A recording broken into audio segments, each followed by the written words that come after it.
Hello everyone and welcome to another episode of Marcel Plays RCT. After doing Katie's Dreamland, we have now arrived at the very cute and tiny Pokey Park. This park is just 336 tiles big and it is the first time that you're really challenged to build a compact park. To start you off, there are already a few rides built, but they're all relatively boring, so it's up to us to add some excitement with roller coasters. The goal of this scenario is to get 100,000 park value at the end of year 2, so let's get going. We'll start with a nice and small steel mini coaster in the middle of the park. Doesn't have to be flashy, but it will be a bit more exciting than the flat rides and it will allow us to increase the park entry fee a bit. Right now we still have a buffer of money, but that will disappear really quickly if we don't start making some money soon. To increase it even more, we'll need a bigger coaster, so it's time for a good old classic Woody. In order to save some space, we can use the quite large underground section of the park and have the coaster twist and turn around down under for a bit before coming back up to the station.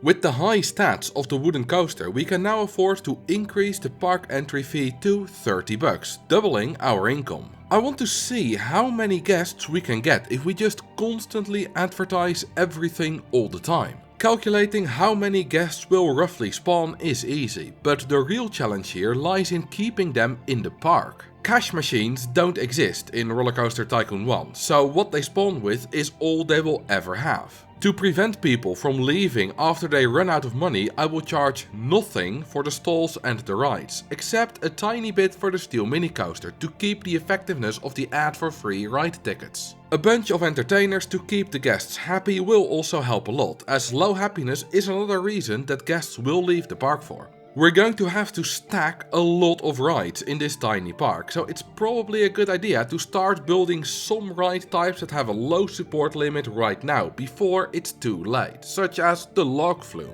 I already couldn't do much with it right now, but it is enough to fulfill all stat requirements, so it's good enough. This is also a great excuse to build some more paths on the second level, which helps us battle the overcrowding issues. Up next is a looping coaster, which has the benefit of having access to a launched operating mode. We could fiddle around with a chain lift, but that takes up quite a lot of space, and in this park space is really at a premium, so launched it is. Since we don't charge for the rides, we don't have to treat our guests like cattle and get as many through as possible in as little time as possible. No, instead we can allow this ride to do multiple laps and be a bit more exciting than it would otherwise be. With this coaster we can raise the park entry fee to $50. Guests spawn with between $55 and $85 in this scenario, and to allow them to still afford the cheap steel mini coaster, I'm limiting the entry fee to $50 for now. We'll keep building more coasters, and one type we haven't built yet is the spinning wild mouse. I really expected to have a lot of issues with this one due to the support limit, but it could go a bit higher than I thought, which allowed me to build quite a decent ride around the park. It's still a bit clunky with 2 chain lifts, but it's not as terrible as some of the upcoming rides will be. One thing it will do is make the guests cover the path in a nice coating of vomit, so maybe some more handymen are necessary.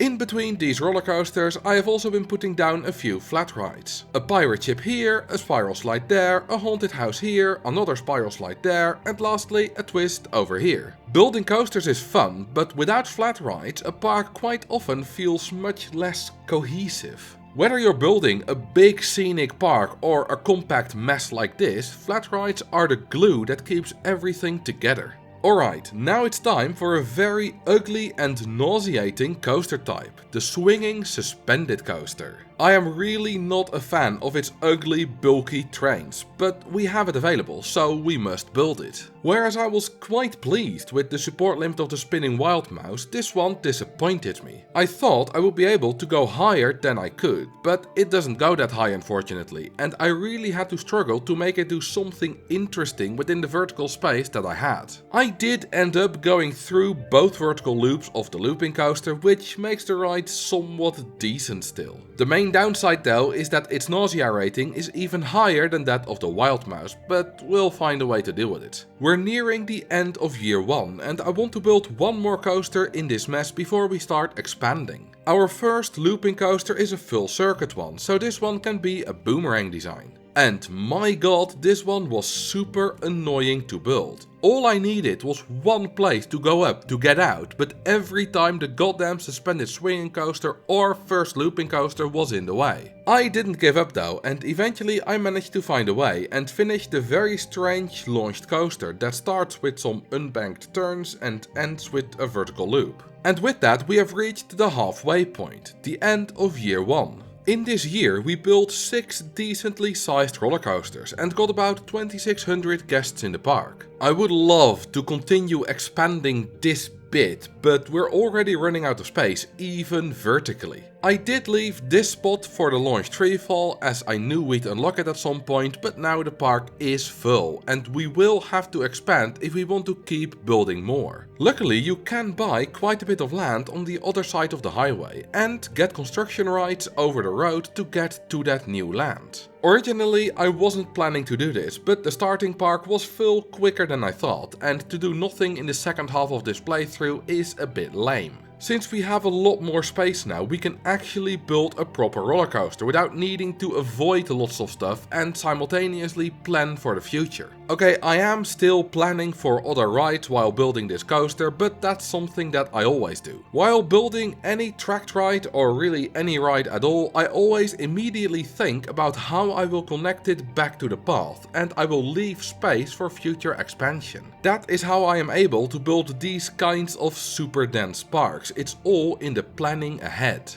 Overcrowding really is a severe issue in this park, and as soon as we build a connection to the new coaster, guests start flooding in just to get away from the crowd. Okay, they don't really do that. Guests don't actively leave crowded spaces, but it is nice to think that they do. I like adding these little bits of lore to my park, but the problem is that I am kind of known as the voice of truth in this community, so I really have to be careful when I'm saying these kinds of things. It wouldn't be the first time that I unintentionally started a myth that people still believe years later. Anyway, this space in between the park and the path is perfect for go-karts. The only thing you can't do on construction rides that you can do on owned land is build directly on the ground, so if you build a really vertical park it barely makes any difference. This go-kart fits in perfectly and it doesn't look a tiny bit out of place to me. I'll give it a nice and long queue line to store some guests to help battle the overcrowding issues. And those issues have been taking a toll on the guest count.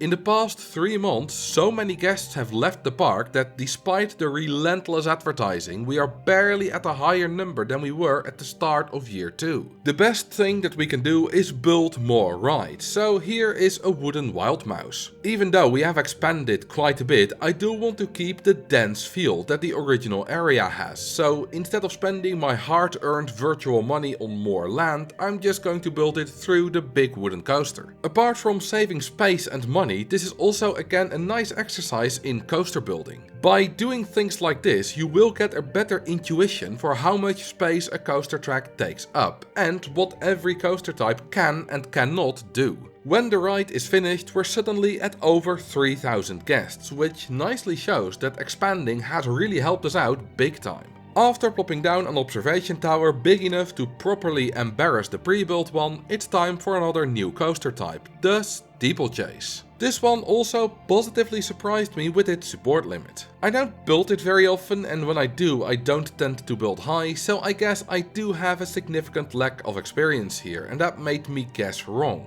And that's not the only wrong thing, as I managed to miss the 240 meter length requirement by just 7 meters, causing its stats to get cut in 2.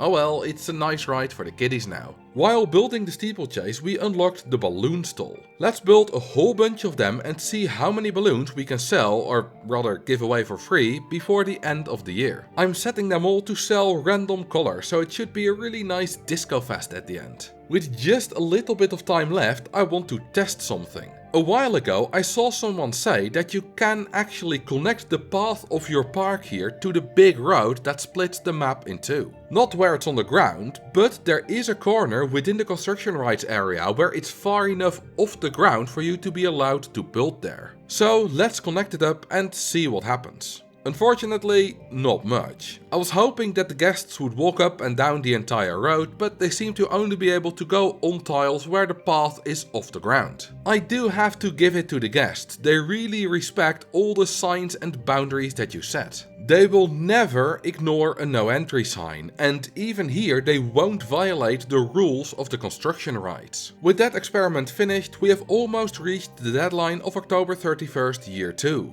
The goal was to get a park value of 100,000 euros, and while playing the scenario I haven't thought about it a single time. That's because I knew a park this size would easily have enough, and with nearly 400,000 euros of value we absolutely crushed it. And despite a rough start of the second year, we still managed to get to a total of 3,800 guests, which is quite a lot and I'm really pleased with it. If you are also happy with this playthrough, you might enjoy the previous one as well, which you can watch by clicking right here. Thank you all for watching and I will see you in the next video.